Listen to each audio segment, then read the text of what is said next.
दोस्ती करने वाले को मलऊन फरमाया है। आपने याद रखें, एक तिजारत होती है और एक ज़ख़ीरा अंदोज़ी होती है।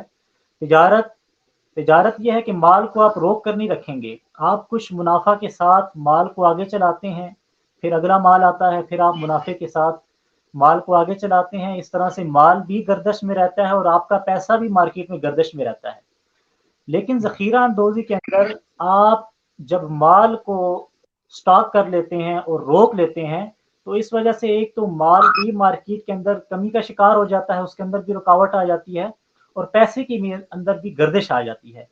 तो इन दोनों चीज़ों के बारे में हदीस मुबारका में हमें ये रहनुमाई मिलती है कि जो ताजिर है, आपने फरमाया कि ताजिर खुशबख्त है, उस पर अल्लाह तबारक व तआला की रहमतें होती हैं, बरकतें नाजिल होती हैं।